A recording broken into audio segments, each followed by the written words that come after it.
안녕하세요.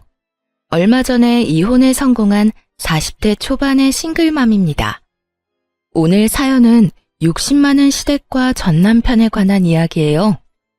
그들의 욕심이 스스로를 어떻게 무너지게 만들었는지 모두 이야기해 드릴게요. 남편과는 20대 후반에 만나 30대 초반에 결혼했어요. 솔직히 30대 초반에 결혼할 생각은 없었지만 아이가 생기는 바람에 어쩔 수 없이 결혼하게 된 상황이었죠. 아이 때문에 한 결혼이라 많은 것을 포기해야 했어요. 한 번뿐인 신혼여행조차 마음대로 갈 수가 없었죠. 멋진 유럽으로 가고팠지만 뱃속의 아이가 걱정되어 비행기를 탈 수 없었습니다. 그때 남편이 이런 이야기를 해줬어요. 내가 돈 많이 벌어서 나중에 우리 애랑 당신 해외로 꼭 여행 보내줄게. 신혼여행이라 생각하고 즐겁게 가자. 그러니까 너무 섭섭해하지 마. 고마워. 언젠가 꼭 해외로 여행 가면 좋겠다. 대신 우리 국내 여행이라도 많이 다니자. 아이에게 추억을 많이 쌓아주는 거야. 그런데 결혼 후에도 여행을 자주 가지 못했어요. 왜냐하면 남편의 벌이가 시원찮았거든요. 남편은 중소기업에 다니는 직장인으로 월급이 굉장히 적었어요. 저 역시 그렇게 돈을 많이 버는 직업은 아니었고요. 결혼식 때 뱃속에 있던 아이가 4살이 될 때까지 여행은 꿈도 꾸지 못했어요. 뒤늦게라도 신혼여행을 보내주겠다던 남편의 약속은 흐릿해져만 갔죠. 그런데 어느 날 친정엄마가 살짝 말했어요. 너 요즘 많이 힘드니? 내내 일에만 치여 살잖아. 너희 신혼여행은 이제 그냥 안 가기로 결정한 거야? 그런 거 아니야. 둘이서 돈을 모으고는 있는데 잘 안 모여. 매달 경조사비로 빠져나가서 어쩔 수 없는 것 같아. 애 다 키워놓고 나서라면 또 모를까. 너랑 김서방 둘 다 박봉이라 애 키우기 많이 힘들 거야. 그래도 이렇게 쫓기듯 사는 건 아니라고 생각해. 그럴수록 네 정신만 갉아먹힐 텐데. 엄마가 모아뒀던 돈 조금 나눠줄 테니까 신혼여행 다녀오렴. 갑자기 무슨 신혼여행이야. 괜찮아. 그 돈으로 엄마 먹고 싶은 거 먹고 사고 싶은 거 사.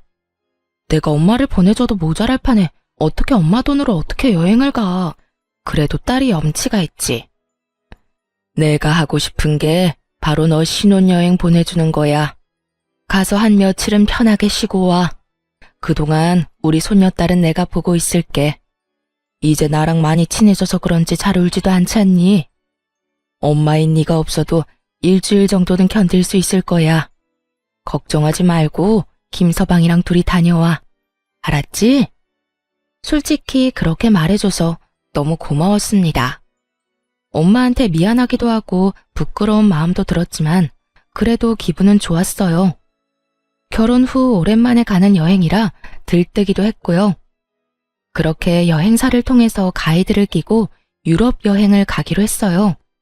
남편도 한껏 업되어서는 여행 전부터 유럽 간다고 여기저기 이야기하더군요. 이것저것 준비하면서도 얼굴이 싱글벙글했죠.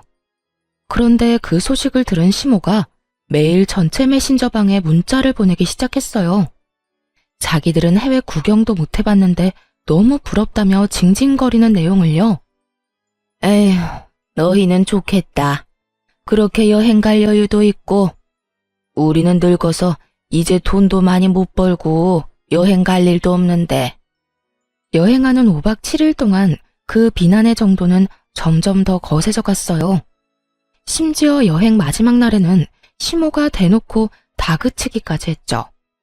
이 불효자식들이 자기들만 즐기고 어떻게 그럴 수 있냐면서요. 그러면서도 시모도 똑같은 곳으로 여행을 가고 싶다고 하더군요. 7일 내내 시모의 문자에 시달려 여행도 못 즐긴 남편과 저는 집으로 돌아오고 나서도 편하게 쉬지 못했습니다. 시모가 말한 대로 여행을 알아봐야 했거든요. 저희랑 똑같이 하고 싶다시길래 동일한 패키지를 골라 정보를 보내드렸죠. 첫 장에 빨간 글씨로 크게 계좌번호와 여행비를 적는 것도 잊지 않고요. 솔직히 그거 보고 시모가 바로 전화할 줄 알았어요. 비용을 대달라고 할 줄 알았거든요. 그런데 웬일로 아무 연락이 없더군요.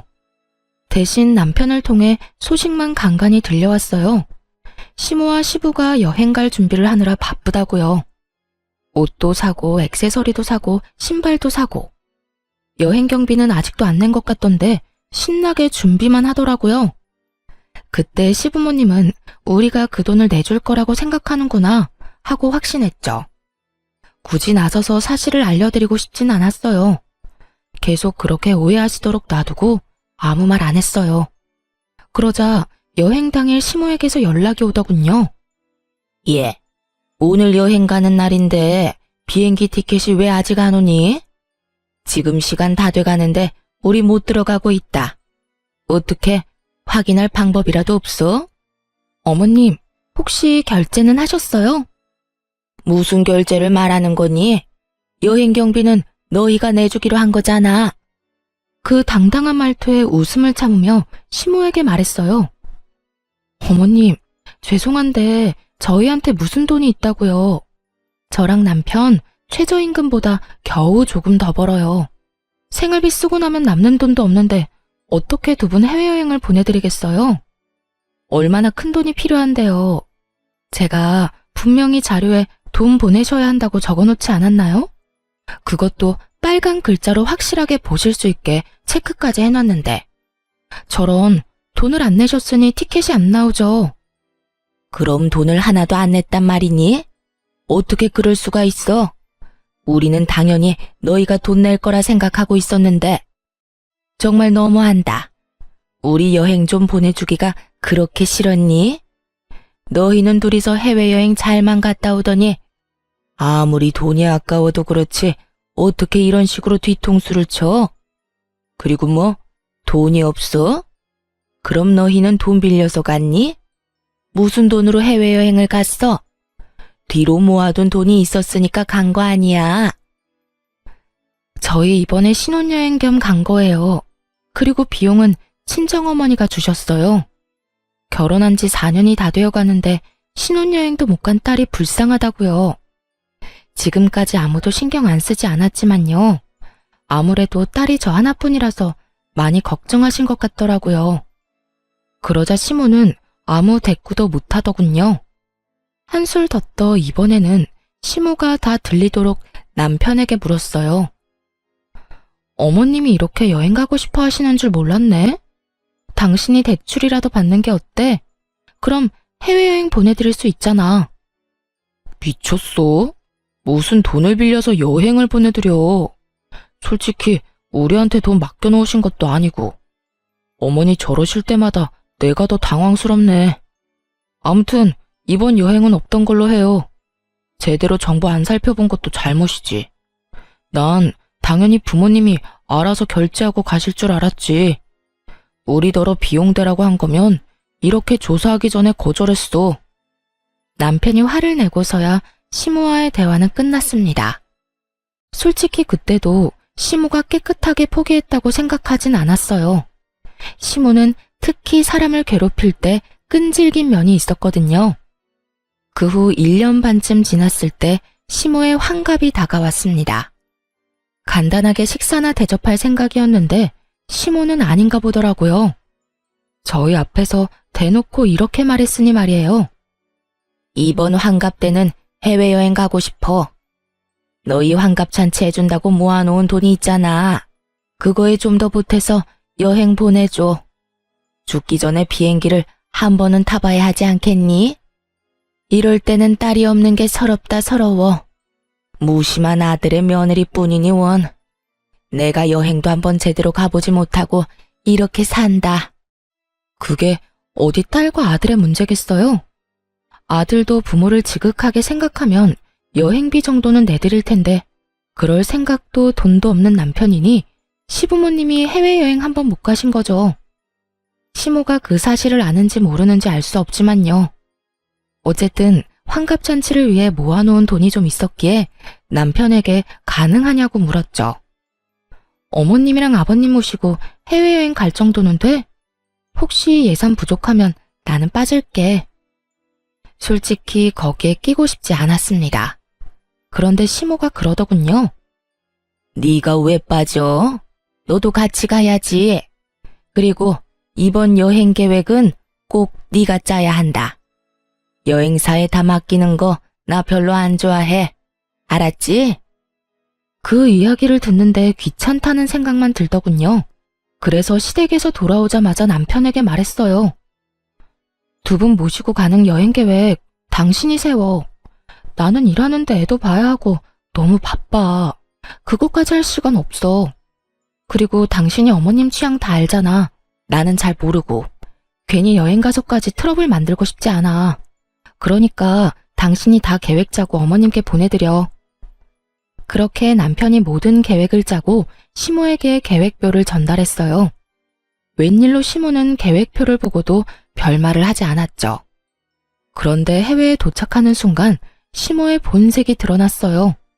하나부터 10까지 다 마음에 안 든다며 하나하나 딴지를 걸기 시작하는 거예요. 남편이 짜놓은 계획대로 움직이지 않고 도중에 행선지를 변경하는 일도 잦았죠. 얘, 너무 볼만한 게 없다. 우리 여기 가지 말고 딴 데 가자. 저기 줄 서 있는 거 안 보이니? 그런데도 기다리자고? 나는 그렇게 못해. 당장 다른 곳으로 가보자. 여기보다는 저기가 더 재밌을 것 같은데 저쪽으로 가. 첫날 그렇게 일정을 다 틀어버렸으면서도 만족을 못했는지 시모는 숙소에 도착하자마자 화를 냈어요. 아니, 숙소가 왜 이 모양이야? 너 솔직히 말해봐라. 나한테 좋은 거 해주기 싫어서 지금 이러는 거지? 너희는 고급 호텔에 묵었으면서 나는 이런 곳에서 묵으라니? 이게 말이 되니? 여기서 잤다가 몸에 벼룩이라도 붙으면 책임질 거야? 시모를 데리고 간 곳도 당연히 호텔이었어요. 5성급의 엄청 좋은 호텔은 아니지만 그래도 3, 4성급 정도는 되는 곳이었죠. 그리고 꼭 그런 부정적인 이야기는 남편이 없을 때 저한테만 하더군요. 그래서 여행이 끝나갈 때쯤에는 슬슬 한계에 도달했어요. 돌아오는 비행기를 타고 공항에 도착했을 때 결국 폭발하더군요. 남편이 잠깐 화장실에 들렀는데 그때를 틈타 시모가 또 쏘아댔거든요.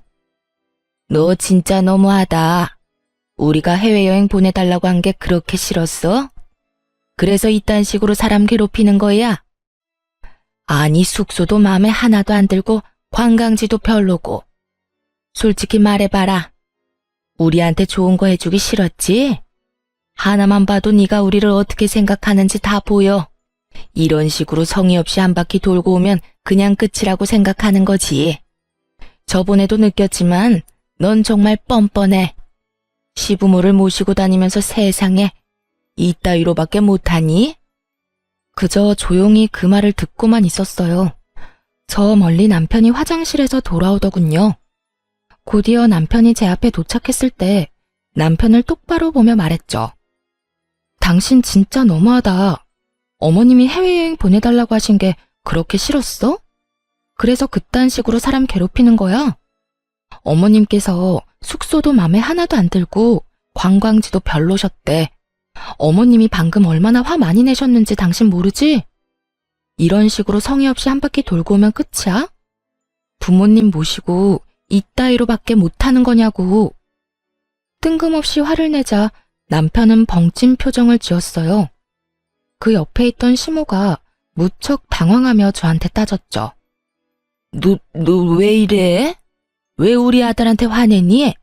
난 너한테. 어머님, 그냥 넘어가지 마세요. 싫은 건 확실히 짚고 넘어가야죠. 이번 여행 계획이랑 예약 다 남편이 한 거거든요. 저는 손가락 하나 안 댔어요.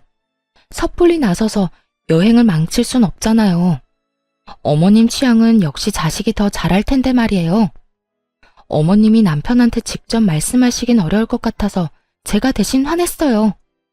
어머님 말씀대로 성의가 부족했던 것 같네요. 뻔뻔하기도 해라. 내가 너도록 계획 짜라고 했잖아.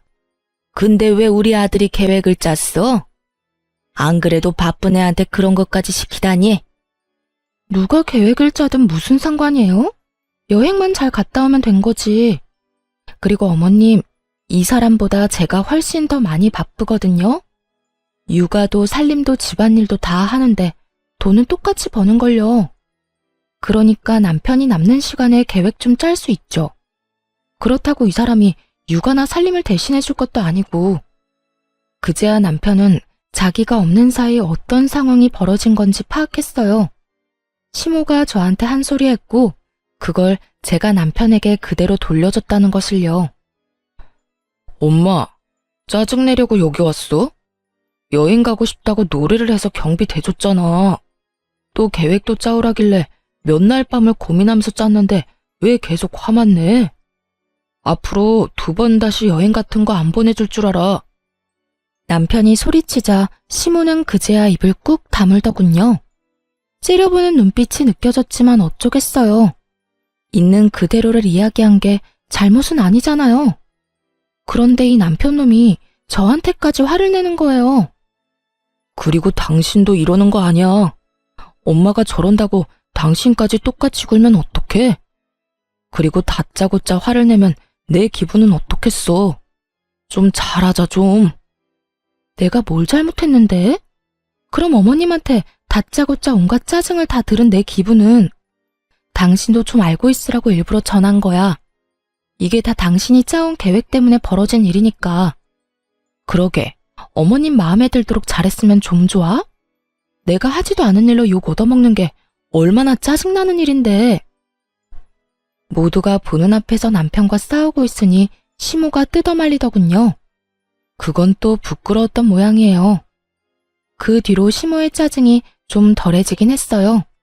저한테 짜증을 내봤자 자기 자식 힘들게 하는 것임을 깨달았는지 마구잡이로 트집 잡는 일은 줄었습니다.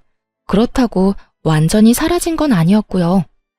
한 1년쯤 정말 평온하게 지냈어요. 남편도 시모도 제 속을 긁지 않고 잘 지나갔죠. 그런데 문제는 친정엄마였어요. 원래부터 몸이 좀 약하신데 뇌경색을 살짝 한번 앓으셨거든요. 팔다리의 감각이 이상하다고 해서 병원에 갔는데 뇌경색 진단을 받은 거였어요. 의식을 잃을 정도까진 아니었고요. 다행히도 증상을 발견하고 바로 병원에 가서 그런지 잘 치료받았습니다. 약하게 다리를 절게 되시긴 했지만요. 재활치료를 계속 받으셨지만 빨리 낫는다는 느낌은 없었어요. 아무래도 연세도 있고 본래 몸 상태도 그렇게 좋지는 않으셨으니까요. 외동딸로서 항상 엄마 걱정을 할 수밖에 없었어요. 10년 전에 아빠와 사별하고 혼자 남은 엄마가 혹시라도 다치면 어쩌나 하고요. 그래도 요양보호사나 간병인의 도움을 받는데 큰 문제는 없었습니다. 엄마가 소유한 4층짜리 상가 건물 덕분에 금전적으로 여유가 있었거든요. 아빠가 돌아가시면서 남긴 재산과 보험금으로 사신 거였죠. 그곳의 임대 수익으로 요양비, 간병비 정도는 충분히 지불할 수 있었어요. 그래서 저도 엄마도 마음의 짐은 좀 덜었죠. 엄마는 매일같이 이렇게 말씀하시곤 했어요. 나 죽으면 저 건물 너 줄 거야. 네가 그때 아빠 보험금이랑 유산 다 주지 않았으면 못 샀을 건물이지 않니? 지금 생각하면 그때 네 말대로 해서 정말 다행이야. 너한테 늦게라도 도움될 것 같아 기쁘구나. 아빠가 돌아가신 후 엄마는 아빠 재산과 보험금을 저에게 나눠주려고 했어요. 당연히 거절했죠. 나누면 푼돈인데 그걸로는 엄마의 노후를 보장할 수 없을 것 같았거든요. 사실 온전히 엄마만을 위한 건 아니었고요. 외동딸인 저의 부담을 조금이나마 줄이기 위해 내린 결정이기도 했어요. 엄마의 노후가 안정적으로 보장돼야 나중에 돈을 덜 쓸 테니까요. 그래야 시댁에서도 고깝게 생각 안 하죠. 그 덕분에 엄마는 그 상가 건물을 마련하셨어요. 그리고 언젠가 제가 상속받을 테니 어찌 보면 투자한 거라고 칠 수도 있겠죠. 당장 돈을 만질 수는 없지만 지속적으로 엄마에게 수익을 드리고 미래까지 보장한 좋은 결정이었다고 지금도 생각하고 있었어요. 엄마가 아프시고 나서는 시간 날 때마다 대신 건물을 관리하게 됐어요. 그러다 상가 건물의 1층 점포가 비었을 때 뜻밖의 연락을 받았죠. 예, 사부인이 가지고 있는 건물 1층에 상점 빠졌던데, 거기 지금 점포 구하고 있지? 아, 네. 빨리 채워넣기는 해야 하는데 상황이 좀 여의치 않아서요. 어떻게 할지 고민 중이신 것 같더라고요. 일단 두리뭉실하게 말했어요. 그 점포를 당장 채울 생각은 없었거든요. 어머니도 같은 의견이었고요. 물론 이유는 다 따로 있었죠. 그러면 우리가 거기 들어가면 안 되겠니? 너도 알다시피 우리 지금 반찬 가게 하려고 생각 중이잖아. 아무래도 이번에는 잘 될 것 같아서 말이다. 저번에는 목이 안 좋아서 망한 것 같은데 그쪽은 꽤 사람이 많이 다니니까. 그런데 열면 우리 가게도 번창하겠지. 안사돈한테 한번 물어봐 줄래? 일단 여쭤보긴 할게요. 시모는 아주 행복한 상상에 빠져 있더군요. 시모에게 장사 소질이 없다는 건 주변 사람 모두가 알고 있는 사실이었어요. 당사자만 모르고 있었죠. 가게가 망한 이유를 남 탓으로만 돌리니 미련을 못 버리고 계속 도전하는 거였고요. 엄마, 시댁에서 1층에 들어오고 싶다는데 좀 그렇지? 아무리 그래도 2층 사장님 생각하면. 절대 안 돼. 원래 사돈 간에 이런 거래는 하는 거 아니야. 혹시라도 못 볼 꼴 보면 어쩌려고. 게다가 지금 상황이 좋은 것도 아니잖니. 무턱대고 1층에 점포 들였다가 또 무슨 일 날 줄 알고. 친정엄마가 그렇게 말하는 이유가 있었어요. 이전 1층 가게 사장님이 계약 기간을 다 못 채우고 중도에 나갔거든요. 그 이유는 2층 사장님 때문이었어요. 매번 만날 때마다 다투더니 결국 참다 못한 1층 사장님이 먼저 나가버린 거예요. 2층 사장님과의 계약은 앞으로 9개월 정도가 남아 있었고, 엄마와 전 2층을 내보내기 전까지 1층에 가게를 받을 생각이 없었죠. 솔직하게 말해서 시댁에 괜한 꼬투리 잡히기 싫어서 거절하기로 한 거였어요. 어머님, 친정어머니한테 말씀드려봤는데 아무래도 안 될 것 같아요. 사실 상황이 좋지가 않거든요. 다른 곳을 알아보시는 게 어떨까요? 조심스레 거절의 말을 건넸는데 돌아온 건 시모의 냉랭한 대답이었죠. 상가 그거 하나 갖고 있다고 유세는. 아니, 사람 있는데 비워달라는 것도 아니고 아무도 없는 곳에 좀 들어가겠다는데 뭐가 잘나서 그렇게 고가워? 그래, 네가 우리 집을 어떻게 생각하는지 잘 알았다. 그러고는 전화를 뚝 끊더군요. 이럴 때는 시댁과 친정이 같은 지역에 있어서 참 짜증났어요. 아예 멀리 떨어져 살고 있었다면 점포 자리를 달라는 말도 없었을 텐데. 한숨이 나오긴 했지만 그래도 다행이라 생각했어요. 엄마가 그런 시모와 마주하지 않아도 된다니 안심이었죠. 그런데 며칠 뒤 친정엄마에게서 묘한 소식을 들었어요. 예, 안사돈 대체 왜 그러신다니? 세상에, 사람을 완전 쓰레기로 만들어서 소문내고 다닌대. 설마 내가 점포 안 내줬다고 그러시는 거니? 어떻게 앞뒤 사정 다 끊어먹고 그딴 식으로. 엄마가 지금 기가 차서 말도 안 나온다. 평생 남한테 나쁜 짓 안 하고 살았는데 이게 무슨 일이니? 주변 사람들한테 전화로 그런 소문들을 들으니까 정말 미치겠어. 그게 무슨 소리야? 시어머니가 뒤에서 엄마 욕하고 다닌다고? 알아보니 친정엄마 동네 근처에 소문이 났더군요. 엄마가 사돈댁 무시하고 자기만 잘 살려고 한다고, 가족 도울 줄도 모르는 피도 눈물도 없는 사람이라고 말이죠. 그 이야기를 전해 듣는데 화가 확 나더라고요. 마치 일부러 안 도와준 것처럼 몰아가서 엄마는 병원까지 다니실 정도였어요. 스트레스로 밤에 잠도 잘 못 주무셨고요. 그래서 남편에게 먼저 이야기했죠. 당신 나랑 이야기 좀 해. 어머님 점포임대 문제 때문에 그래. 그거 우리가 일부러 안 해주는 거 아니거든? 그런데 어머님도 정말 너무하셔. 어떻게 온 동네에 그렇게 나쁜 소문을 다 내고 다니실 수가 있어. 일부러 안 해주는 거 맞잖아. 아니야? 당장 사람이 있는 것도 아니고 계약된 상황도 아닌데. 그러게 엄마가 해달라고 했을 때 바로 해줬으면 되잖아. 솔직히 이거 우리 집 무시하는 거 아니야? 지금은 당신이 하는 말 듣고 싶지도 않을 정도야. 당신이 왜 무시하는지 모르겠지만 우리 엄마가 뭐가 모자란데. 대체 뭐가 모자라서 너랑 장모님한테 고개 숙이면서 들어가야 돼? 사돈지간에 그런 것도 하나 배려해주지 못해? 지금 이 상황은 당신 잘못 맞아. 시댁 무시하고 자기들 이득대로만 하는데 당연히 소문나는 거 아니야? 만약에 엄마한테 상가 자리 안 주면 솔직히 나 당신이랑 이혼할 생각도 하고 있어. 그리고 동네 싹 다 까발릴 거야. 당신 어머니랑 당신이 얼마나 이기적이고 자기 생각만 하는 사람인지. 미쳤어? 당신이 뭔데 그런 짓을 해? 그리고 이게 이혼까지 갈 일이야? 지금 생각해보니까 당신도 웃긴다. 언제부터 그렇게 효자였어? 언제부터 그렇게 어머님 챙겼는데? 여태껏 나한테 다 맡겨놓고 자기는 혼자 편하게 지내더니 왜?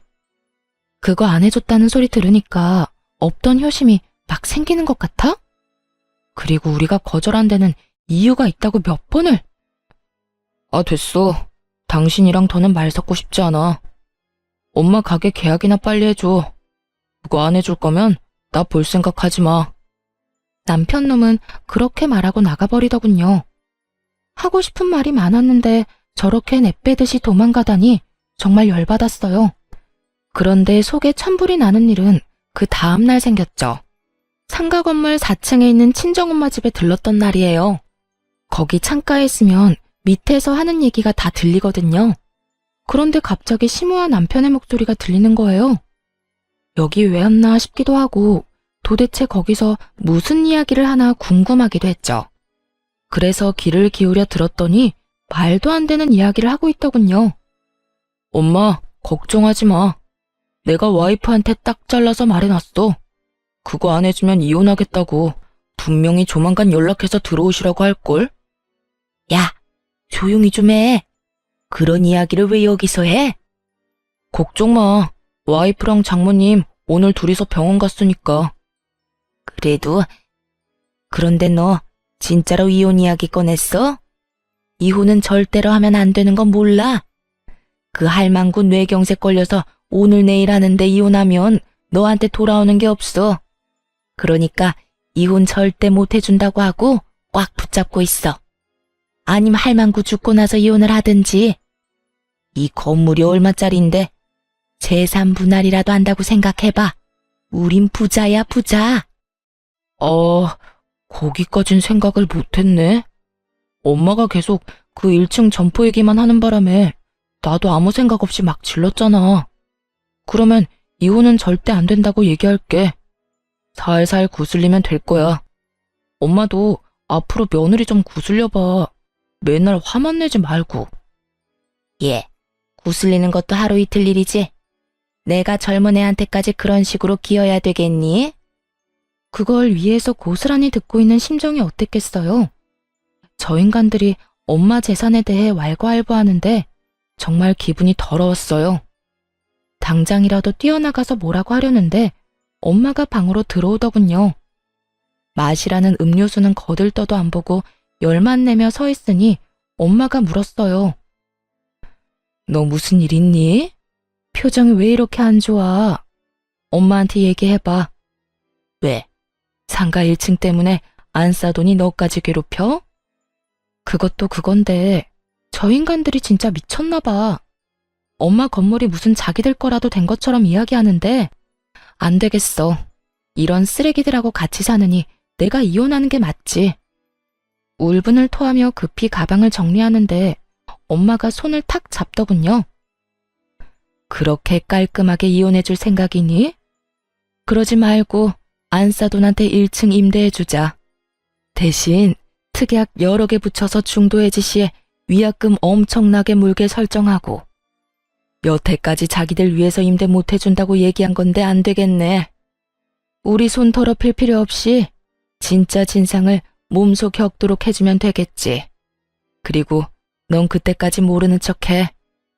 당해봐야 정신 차리겠지 싶어서 엄마 말대로 조용히 있었습니다.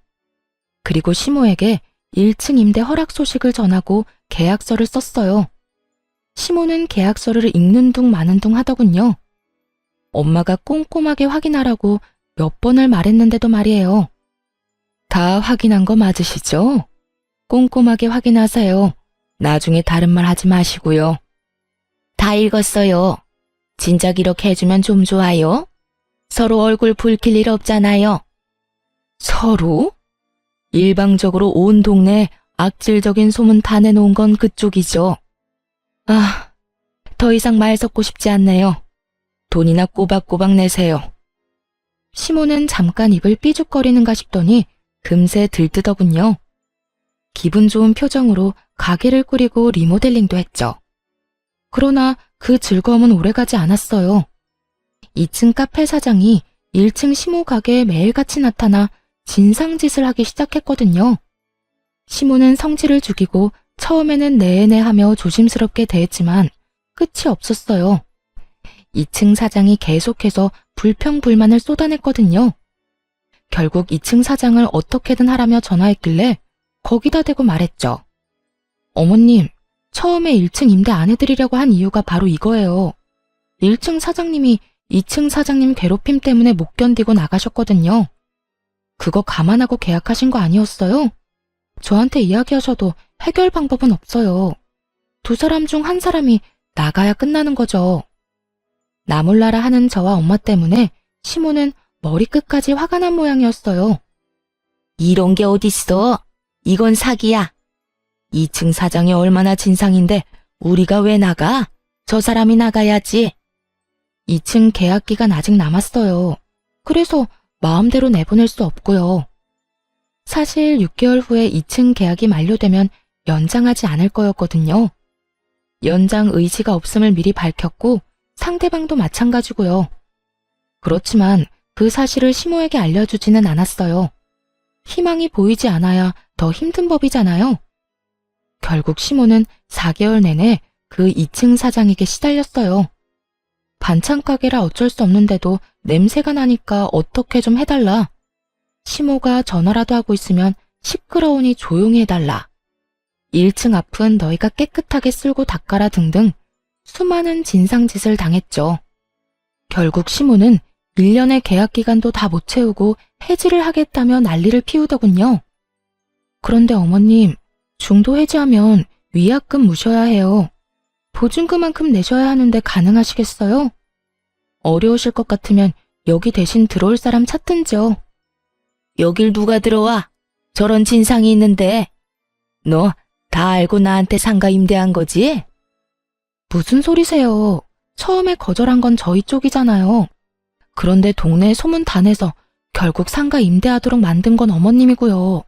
그런 짓 저지르시고도 또 제 탓을 하세요? 시모는 대꾸할 말을 찾지 못했어요. 그 이후로 열심히 1층 상가에 들어올 사람을 찾았지만 아무도 없었어요. 당연한 이야기였죠. 시모가 여기저기 말하기도 했고 친정엄마도 열심히 소문내고 다녔거든요. 결국 사람을 구하지 못해 점포를 빼려면 위약금을 물어내야 할 판이었죠. 그러자 시모와 남편이 저와 엄마를 찾아와 난리를 피우더군요. 이거 어쩔 거야? 난 위약금 못 내. 내가 거기에 들인 돈이 얼만데. 돈 벌지도 못하고 적자만 한가득인데 왜 위약금까지 내야 해? 계약서에 사인하실 때 꼼꼼히 읽어보라고 말씀드렸잖아요. 다 읽고 도장까지 찍은 마당에 안 주시면 저희는 법대로 하는 수밖에요. 사부인, 내가 부탁 좀 할게요. 제발 이 돈 좀 까주세요.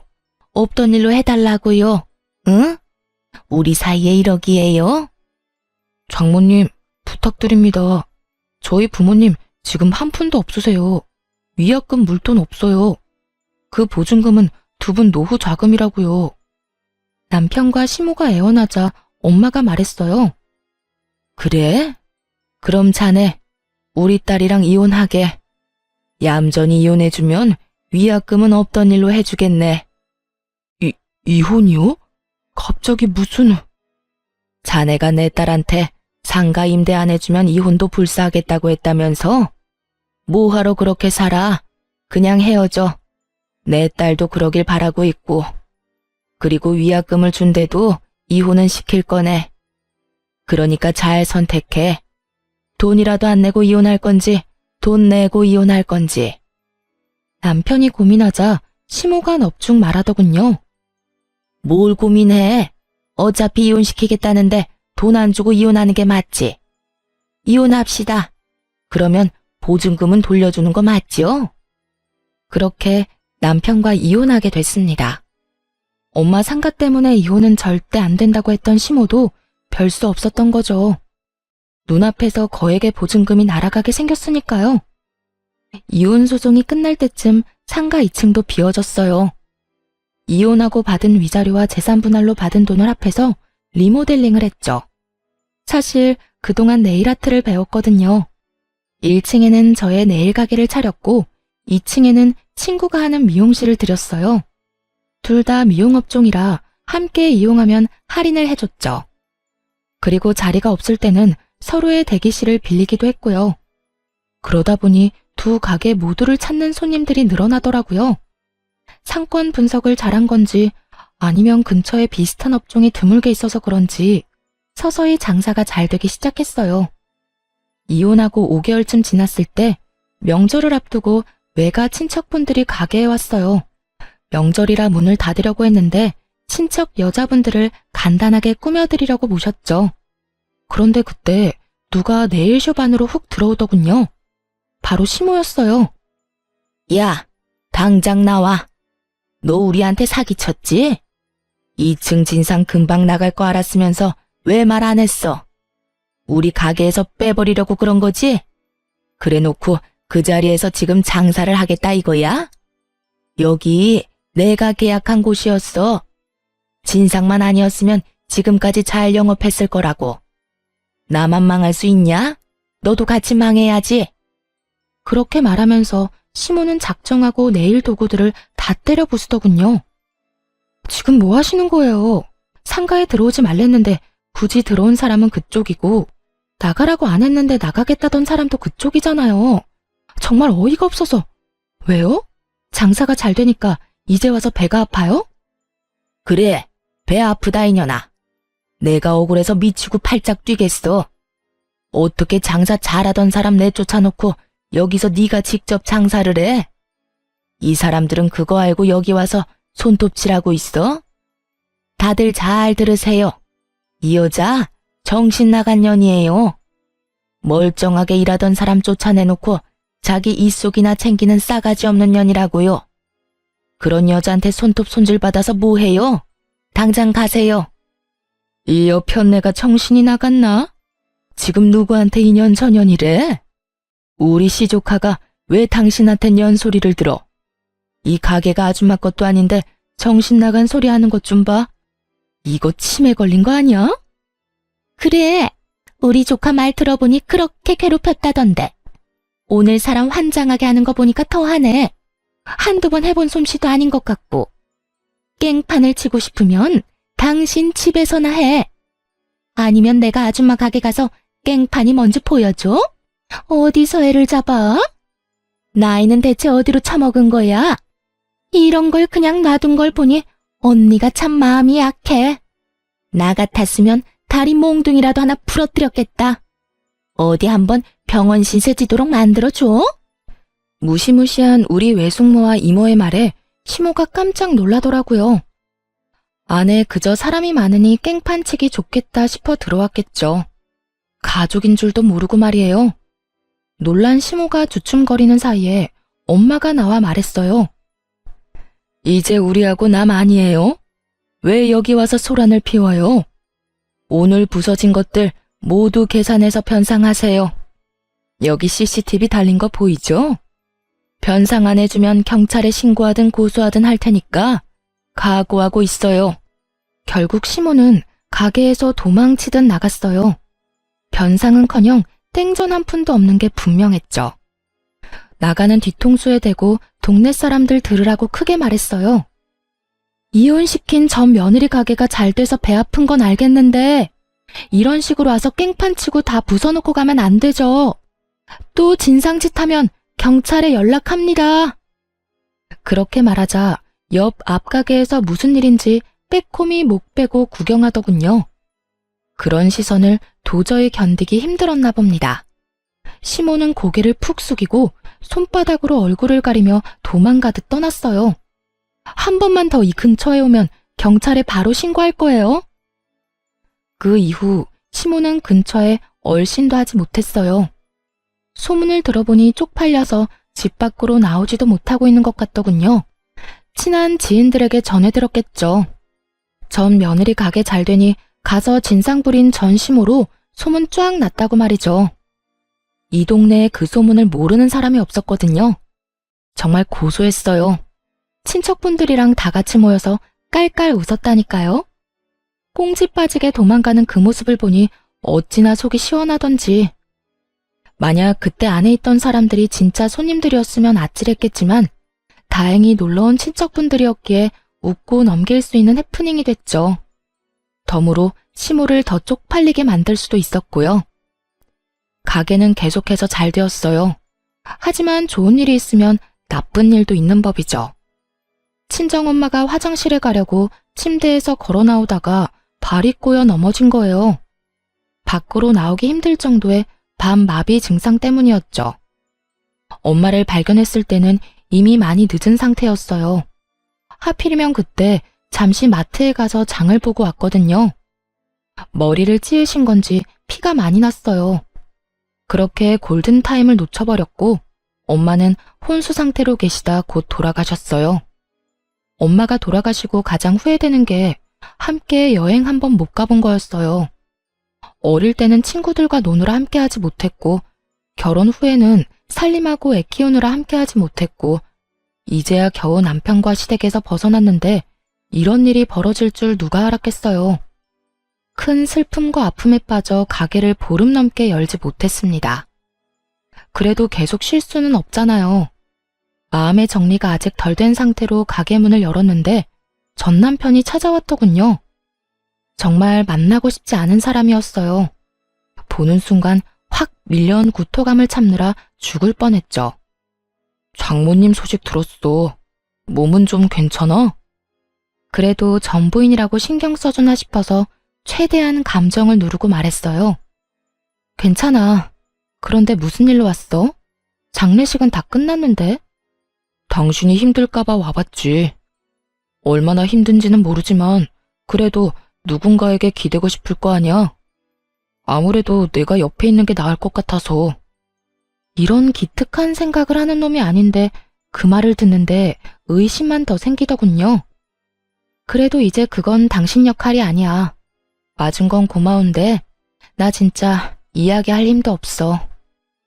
그래, 이제 내 역할은 아니지. 하지만 잘 생각해봐. 우리가 헤어진 게 어디 우리 둘 때문이겠어?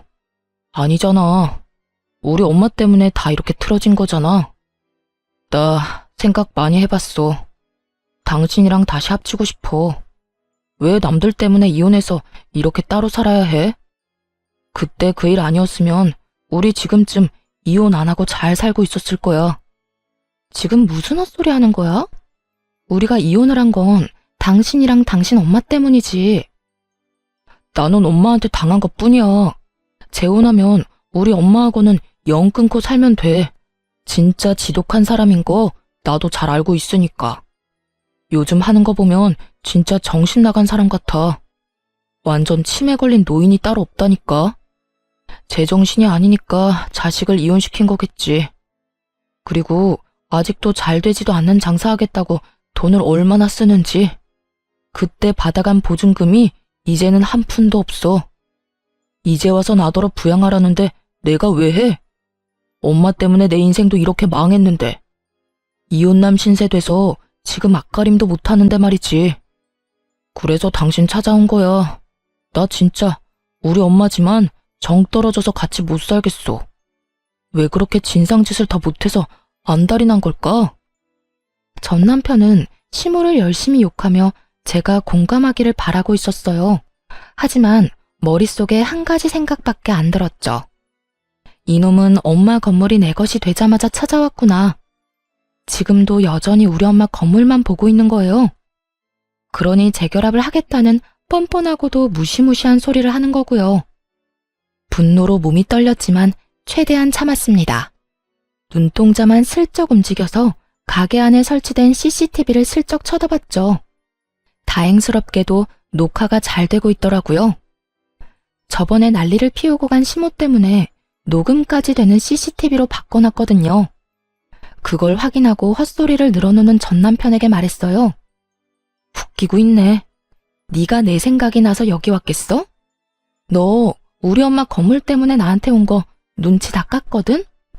엄마 돌아가시자마자 찾아온 거 보니 너도 참 대단하다. 우리가 당신 어머니 때문에 틀어졌다고? 그거 착각이거든? 나는 너희 모자가 우리 엄마 건물 두고 소곤소곤 이야기할 때부터 이혼하고 싶었어. 맘대로 이 건물을 너희들 것처럼 여길 때부터. 그걸 다 들었다고? 어떻게? 그래, 내가 하나부터 열까지 싹 다 들었지. 그때 생각하면 아직도 온몸이 부들부들 떨려.